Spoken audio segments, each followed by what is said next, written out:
Welcome to the Dare to Begin Small and Mighty podcast, episode number 66. I spent years building my interior design business trying to do all the things: the marketing, the networking, the free content, spending thousands of dollars on training and education, only to see minimal growth. After years of frustration, I finally started to ask, what am I missing? I had the systems in place for powerful growth. I had amazing clients. I had determination, drive, and commitment to spare. And yet, I wasn't seeing the success I desired. What if business is not about the doing?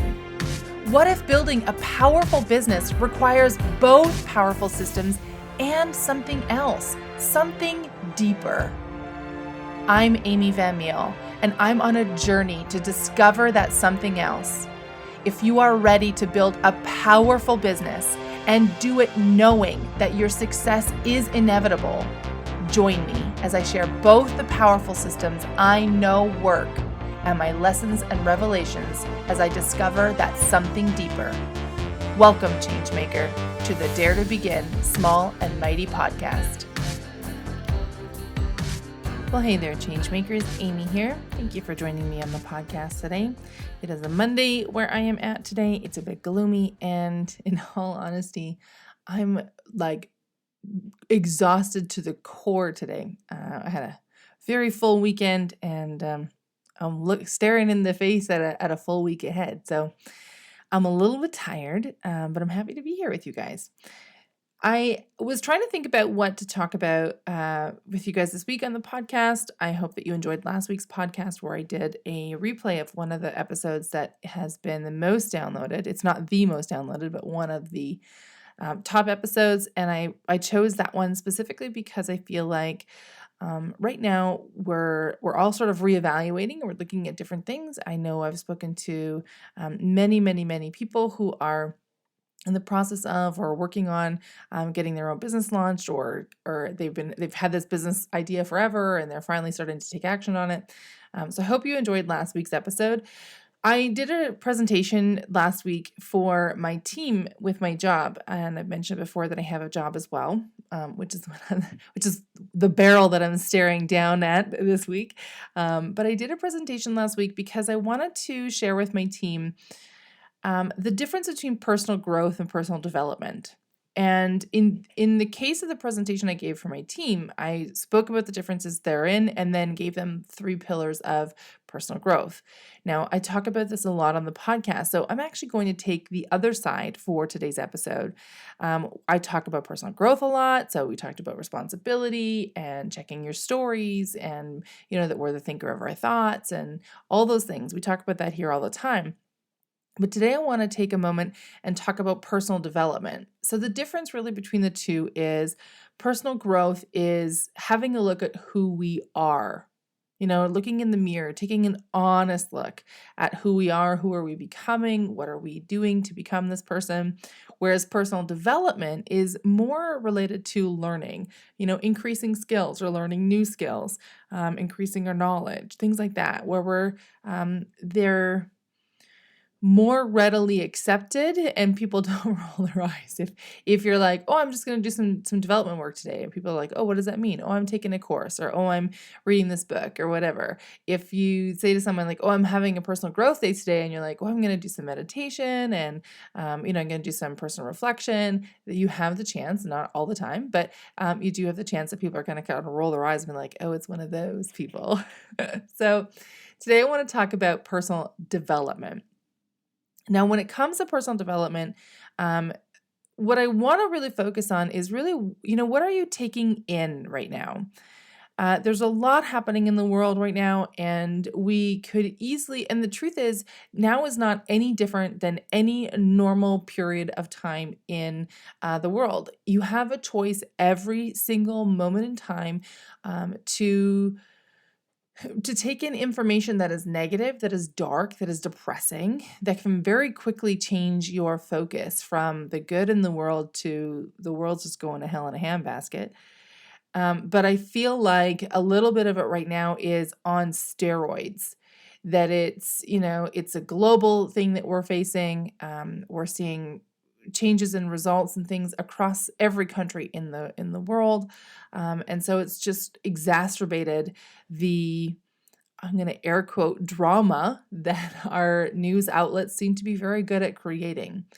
And I can't remember if I shared this experiment with you, but I'm going to share it with you right now. When I was in my 20s, right after I graduated university, I felt like I needed to, become an adult, step up into the world, become knowledgeable about what was happening. I wasn't often aware of, people were talking about stuff that happened in the news and different things. And I'm like, okay, Amy, you need to pay attention. You need to start learning. You need to, take some of this information in.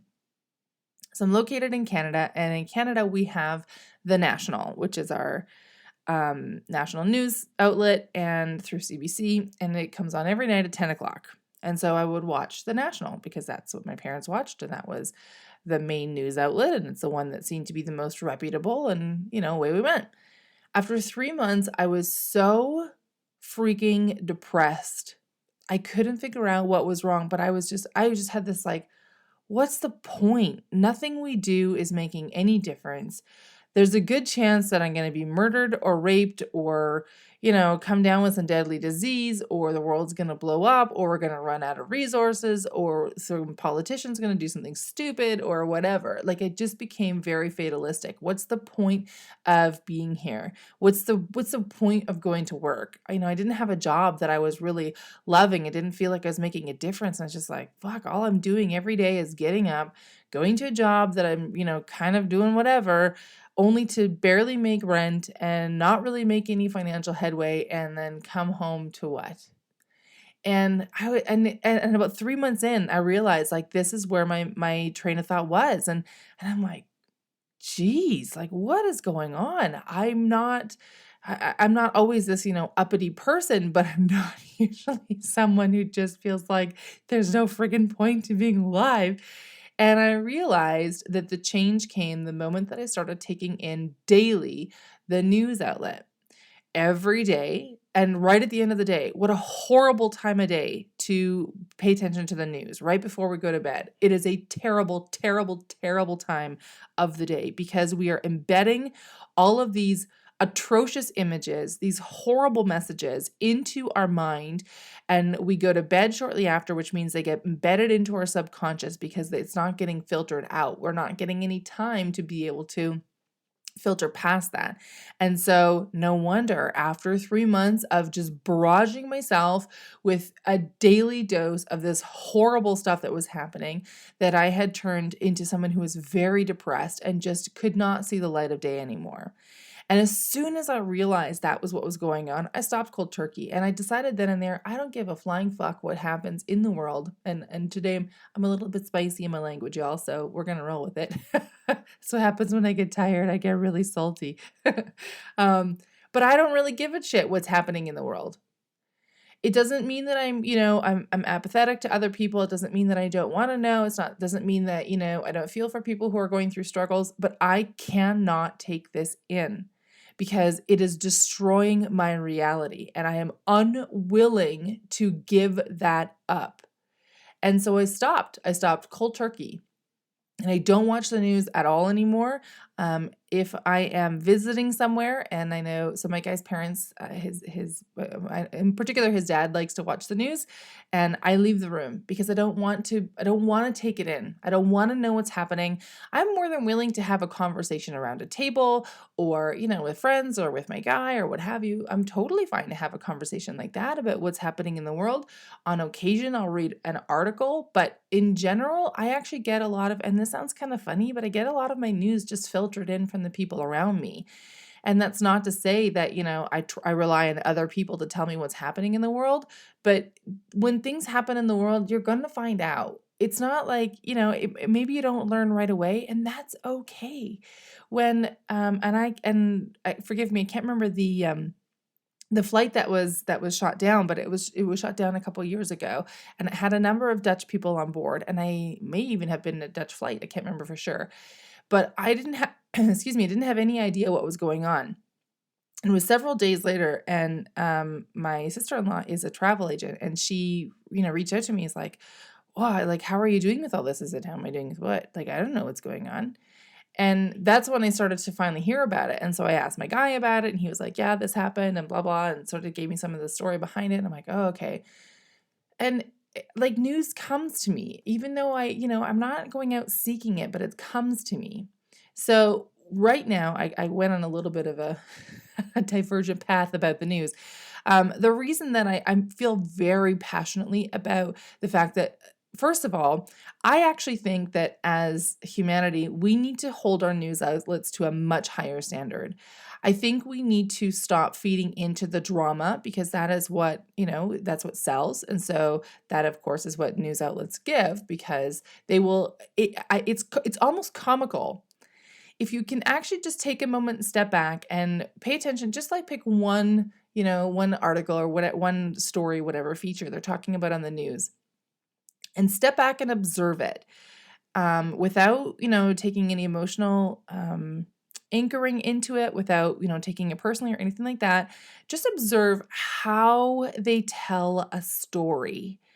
It is fascinating how much they oversell it. Everything becomes, like this just over dramatized situation that I'm just like, oh my gosh, like, okay, that's not great, but really?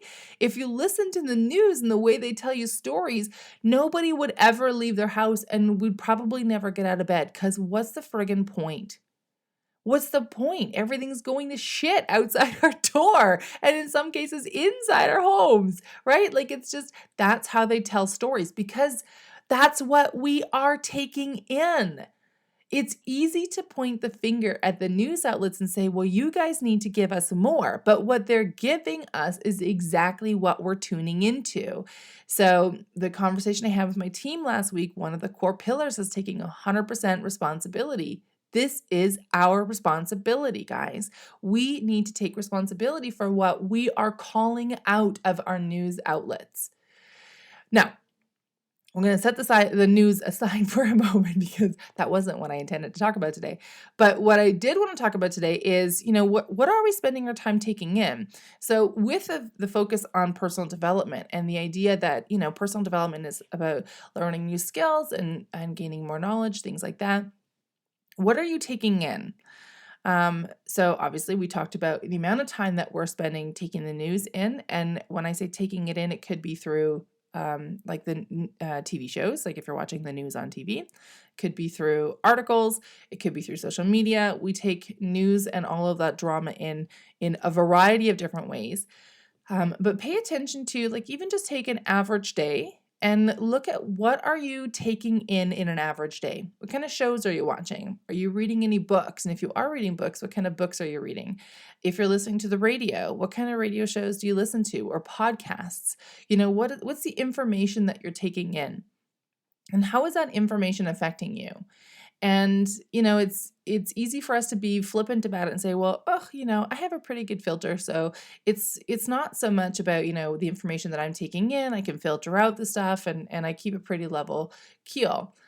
Guys, I feel like I'm pretty good at filtering information. And I just gave you a perfect example of 3 months of taking in crap that was like destroying my reality. So it is, and what's fascinating, this is, I find, one of the most fascinating things about humanity is that you can have a conversation with someone who says exactly that. Oh, I think I'm pretty balanced and I have a pretty good grip on reality and I don't take too much, weight on what the news says and I like to think for myself and blah, blah, blah. But then if you listen to what they're actually talking about, if you listen to the way these people speak, if you listen to, and this is why it's so, so good to just bring awareness to what you're saying. If you listen to, the way that these people talk about things, and these people is, I feel like it's a wrong way to say it, but my brain's tired, so that's what we're rolling with this morning. But anyway, if you just pay attention to how people like that are speaking and thinking and acting, it has a phenomenal sway on our reality. It's so fascinating. It doesn't happen right away. It's not instantaneous, but it does creep in, which is why it's super important to pay attention to it. And more than that, really important to feed our brains and our knowledge with things that are growing us, with things that are, providing us with ways of expanding our thinking, or new ways of doing something, or new ways of thinking about something. It's not just about, like if you could take an hour of the news and an hour of a personal growth book, I bet you in like a week you'd be like, I'm fucking done with the news. Because you'd realize, like, wow, okay, this is just filtering a whole bunch of crap into my life that I don't need to have. So I got to thinking a little bit about, what's the things that I'm taking in right now. And part of the challenge that I've been feeling lately is just a phenomenal overwhelm on the demand on my time. I've been working a lot with my job. I've been working a lot. I have some design projects for my other business that I've been working on a lot. I've been keeping up in this business and, trying to get podcasts out to you guys every week. And I've been working on pivoting a few things within this business as well. And so I feel like there's an enormous demand on my time. And I have been very aware of, I have yet to actually really like address it head on, but very aware of a message that's been running through my head too. One that has been like, I don't have enough time to do everything. And the other being, I'm so fucking tired. I just want a day off. And I just came off of 2 days off, guys. So I moved back with my job, I do some weekends every now and again. And last week was back to Monday to Friday. This week is Monday to Friday. So it's off on Saturday and Sunday. I'm absolutely exhausted because I hadn't been available to do all these other things on the weekend. So my weekend was full of doing all kinds of other things. And so, of course, now I reach Monday morning and I'm looking at the week in the face. I'm like, oh my God, I just want to go back to bed. And that's not going to serve me. And so I'm very aware of the messaging that's saying, like, I'm tired. I'm tired. I'm tired. I'm tired. I'm tired. I'm exhausted. I'm so tired. I just want to go to sleep. I'm so tired. I'm not going to be able to make it through. I'm so tired. This is the messaging that's going through my mind right now. And so I'm aware of this. Here's the challenge, and this is why I would encourage you to also take my life as an example, but don't do what I do. Get enough rest, because when we are rested, we have the energy and the resources to be able to not just observe those and be like, ugh, this is not good for me, but also go, oh, okay, hang on. Let's just pause this for a moment. And can we choose something else to think about? Can we choose something else to think, period, not just think about? So I am practicing. It's not something I'm getting like a lot of traction on, because again, like I just feel like there's this phenomenal amount of demand on my time. But one of the things that I've been practicing is to, catch myself in the moment and go, Amy, I have exactly the amount of time that I need to accomplish things. I have more than enough. Time is in abundance. And it's up to me on how I want to use that time. So I can either believe that I don't have enough, or I can believe that I have more than enough time to accomplish things. And the truth is, it doesn't change the amount of time that I have, but it definitely changes my approach to the time that I have and the activities that are required to be done. So in thinking about, what's the information that I'm taking in, I've mentioned a few books in particular, and I'm going to mention them now again, because I definitely think if you haven't had the chance to read them, I very much encourage you to pick one or all of these up, because the 3 books that I'm going to mention are just phenomenal. The first one is called The Game of Life and How to Play It by Florence Scovel Shinn. And it's a book that it literally turned my life on its head when I read it. And I'm like, oh my gosh, like it was just fireworks going off in my brain. It's written very simply, which means that you can take it in. You don't have to be super well rested. Have you ever read those books where you're trying to read it and you're like, oh my gosh, my brain is not understanding what this person is saying, because it's a little bit complicated, and the way that they write things is like big, long run-on sentences and everything else. One of the books that I have been trying to read and has been just sort of sitting on my coffee table for about a month now is The Kabbalion. It was one that was recommended by Jim Fortin. I thought, okay, I heard it in a number of different places. I'm like, I'm going to pick it up. And it's bending my brain. So while I'm just, trying to keep everything else going, I don't have the mental capacity to take this one in. However, The Game of Life and How to Play It is written in a very clear language. The sentences make sense. I feel like I'm not having the most intelligent conversation with you guys this morning, but I'm trusting that what I'm saying is going to land with you. Anyway, my point being, it's a good book, and I highly recommend picking it up. And yeah, so that's one book that I definitely recommend. Another one is called The Code of the Extraordinary Mind by Vishen Lakhani. This is probably one of the first books that I read that was really a deep personal growth and development book. And it is, again, it's written similar to The Game of Life. It's easy to read. It has, big, broad concepts and very minute concepts, but they're written in such a way that you can take it in. You don't need to be like a university professor or whatever in order to be able to digest the information. So that one by Vishen Lakhani, and that one was written only, I think, in the early 2000s. So the languaging is much... The Game of Life and How to Play It was written in the early 1900s, I believe. So I always find reading books from that time kind of fun because the languaging is a little bit different. The Code of the Extraordinary Mind was written recently, so it's very applicable to our lives, and we'll understand a lot of the references within it.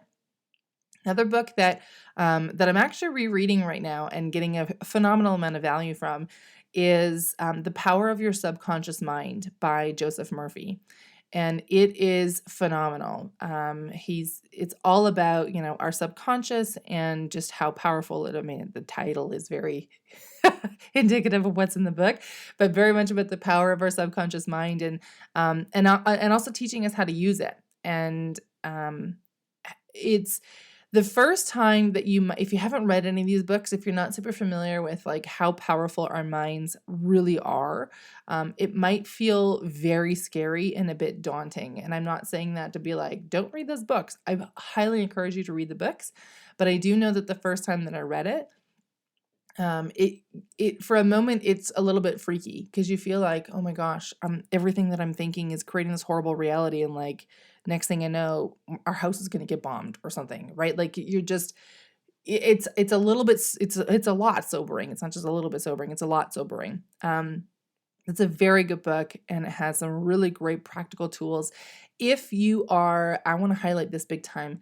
If you are having any kind of health situation, I suppose is the best way to put it. So far, the first section, The Power of the Subconscious Mind, is very much related to our subconscious and the health that we create.